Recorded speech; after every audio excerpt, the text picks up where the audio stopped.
에스라 5장 1절에서 17절까지 말씀을 살펴보도록 하겠습니다. 사마리아 사람들의 왜곡된 고소와 고발로 하나님의 성전 공사가 바사왕 다리오 제2년까지 중단되었습니다. 학개와 스가랴 선지자의 예언과 동료, 하나님의 도우심의 역사로 말미암아 성전이 건축되게 됩니다. 1절에서 5절은 성전 재건축입니다. 유다 백성들은 바벨론 포로에서 돌아와 초막절을 지키고 성전 재건 준비와 성전 건축을 위한 기초 작업을 할 때만 해도 성전이 건축되면 하나님께 마음껏 예배를 드릴 수 있을 것이라고 하는 기대감에 부풀어 있었습니다. 그러나 사마리아인들의 집요한 방해로 인해 성전 재건 공사는 시작된 지 얼마 되지 않아 중단되었습니다. 백성들은 성전 재건에 엄두도 못 내고 많은 세월을 보냈습니다. 성전 건축에 대한 헌신과 열정은 시간이 흐를수록 점점 사라져갔고 백성들의 머릿속에는 아련한 추억으로만 남는 듯 보였습니다.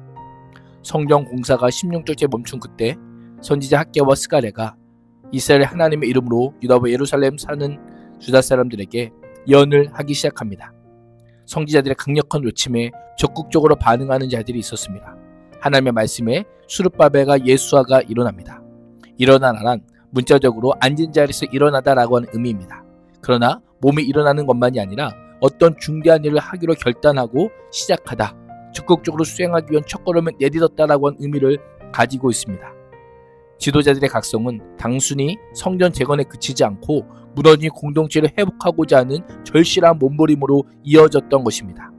수르바벨과 예수아는 더 이상 늦어지면 희망의 불씨가 완전히 꺼져버릴 수 있음을 깨닫고 성전 재건에는 관심도 두지 않은 채 신앙적 안일함에 빠져 개인적 삶의 안락함을 쫓는 유다 백성들을 흔들어 깨우기 시작합니다.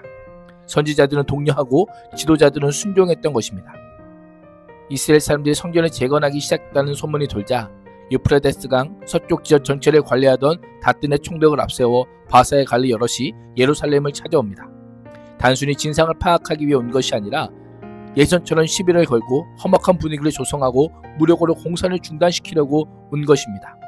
이들은 이스라엘에게 누가 너에게 명령하여 이 성전을 건축하고 이 성공을 마치게 하느냐라고 묻습니다. 주동자가 누구인지 밝히라는 겁니다. 책임자를 추궁하여 공사를 중단시키려는 의도를 가지고 온 것입니다. 바사에 관리될 위협에도 불구하고 공사는 계속되었습니다. 5절은 그 이유를 하나님이 유다 장로들을 돌보셨으므로 그들이 능히 공사를 막지 못하고 라고 합니다.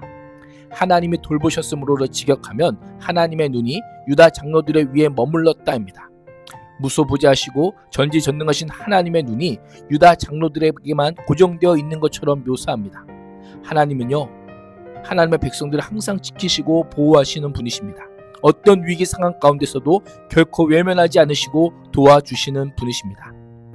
다뜬한 성전 재건 사역을 중지시킬 어떤 근거를 찾지 못하고 성전 재건 사역은 바사왕 고레스에 지시된 이름을 전해 들었을 것이기에 정확한 진상 규명을 위해 왕의 결정이 내려지기 전에는 성전 재건을 막을 수 없었습니다.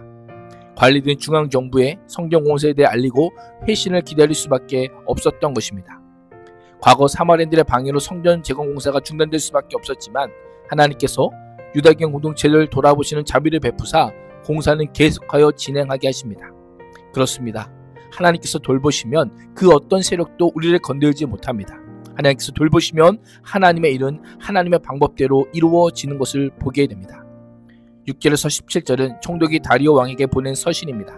공사를 멈춘 의도를 가지고 부하들과 함께 예루살렘을 찾았던 다뜨네는 이스라엘 사람들의 당당함을 넘어 확신하지 않은 대답에 오히려 위협감을 느끼고 돌아오게 됩니다. 고레스님이 10년 전에 죽은 왕으로 이스라엘 사람들에 따르면 성전 재개 공사의 근거가 되는 칙령은 18년 전에 선포된 것입니다. 약 20년 전의 일을 알 수 없기 때문에 다리오 왕에게 상소하여 사실 여부를 확인하기로 합니다. 이것이 그가 할 수 있는 최선의 방법이었습니다. 다뜨네 총독은 스달보스넴의 여러 동료 관리인과 함께 다리오 왕에게 글을 보냅니다. 보고서는 이스라엘 사람들의 성전 공사에 대한 전반적인 보고를 시작으로 하여 이스라엘 사람들에 대한 질문한 내용, 이스라엘 사람들의 답변, 다리오 왕이 고레스 칙령의 사실 여부를 확인하고 어떻게 할 일을 결정해달라고 하는 요청으로 이루어져 있습니다. 8절에 따르면 유대 지역에서 건설되는 성전을 지극히 크신 하나님의 성전이라고 묘사합니다. 지극히 높으신 하나님은 페르시아가 지역의 신을 높여 부르는 용어입니다. 총독이 공사 현장을 찾았을 때 이스라엘은 감독관의 지시에 따라 질서정연하게 큰 돌을 떠다가 성전을 짓고 나무를 날라다가 벽을 쌓고 있었습니다. 공사의 내용을 넘어 공사이면 한 사람 한 사람이 빈틈없이 성실하게 일하는 모습을 보았습니다. 닷새는 장로들에게 3가지 질문을 던졌습니다. 누가 성전을 재건하라고 하였는가? 누가 성벽 공성을 마치라고 하였는가? 공사 책임자들의 이름이 무엇인가? 닷새의 가장 큰 관심이 무엇입니까? 어떤 근거로 누가 이 공사를 허락했는가입니다.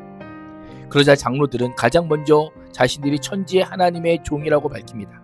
이들에게 우주는 가장 높은 곳이 하늘이고 가장 낮은 곳이 땅입니다.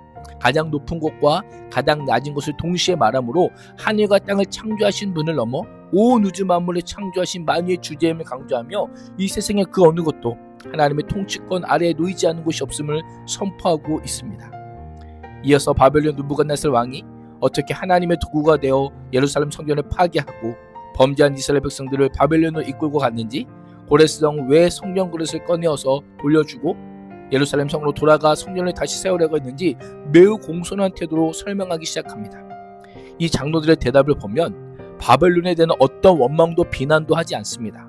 자신들이 여호와 하나님으로부터 받아야 할 당연한 징계였음을 고백하고 있는 것입니다. 이러한 장로들의 대답이 어떻게 보이십니까?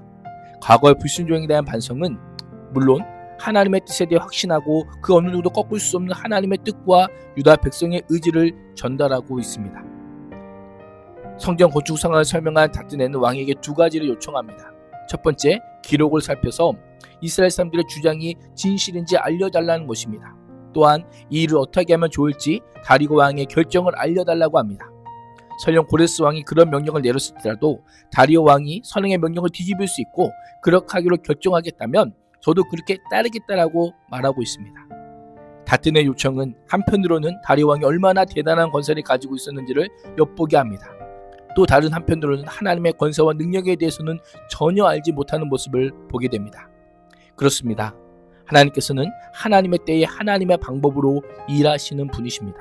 오늘도 하나님 앞에서 처음 마음을 잃지 않고 말씀을 끝까지 붙잡는 순종의 삶을 살아갈 수 있기를 주님의 이름으로 축복합니다. 기도하겠습니다. 하나님, 하나님의 말씀으로 우리를 일으켜 주시고 하나님의 말씀에 순종하게 하시고 하나님의 말씀으로 날마다 승리를 경험하는 삶을 살게 하여 주옵소서. 예수님의 이름으로 기도합니다. 아멘.